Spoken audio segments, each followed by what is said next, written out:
Okay, now let's talk about naming conventions. Basically, your website consists of individual files, which are your pages and images and folders, that are all linked together.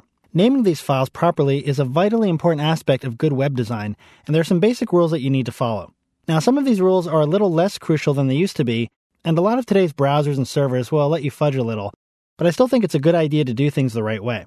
It makes things so much easier later on if you need to go back and do things like fix broken links or rename files. First of all, don't use spaces in your file names. Meaning, when you go to save your web page, don't use the space bar if you have multiple words in the file's name. Like in this case here, we have aboutmycompany.html. Now, you still see names like this all over the web, and most browsers will actually still be able to bring up pages named this way, but look what happens to the address of the page.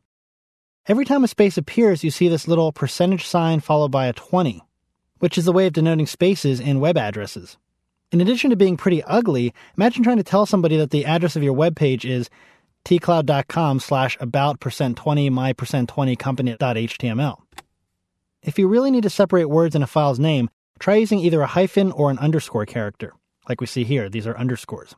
And you can see here it looks much cleaner in the address bar of the browser. Also consider using as short a file name as possible. The length of the file name doesn't really matter too much when you're linking to the page, but if you have to tell someone the address, you don't want to give him too much to type or you'll increase the chance that he'll make a typo and not be able to find your page.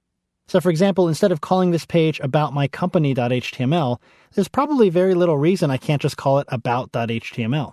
Some people like to use capital letters in their file names like this, about the company, and they'll use that as a solution to the no spaces thing, but another rule you should try to follow is to avoid using capital letters.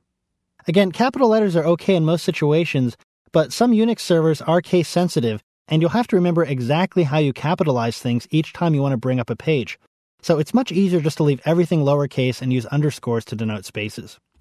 And you should also avoid using certain characters in your file names. Underscores and hyphens are okay, but avoid using dots, quotes, forward and backslashes, colons, exclamation points, question marks, and parentheses in your file names.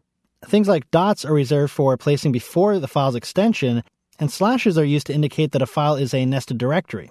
Basically, you should avoid using anything other than letters or numbers in your file names. And lastly, let's talk about these file name extensions. Basic web page file names end in either .html or .htm. Both are acceptable. .htm was initially used in the early days of the web because early DOS servers didn't allow for extensions that were longer than 3 characters. But that's not really an issue at all these days, so .html is fine.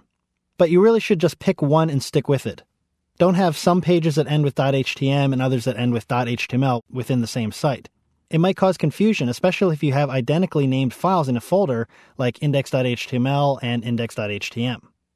You can set your default preferences under Dreamweaver's preferences by going to the new document category in your preferences, and here you can choose whether you want your files to end with .html or .htm.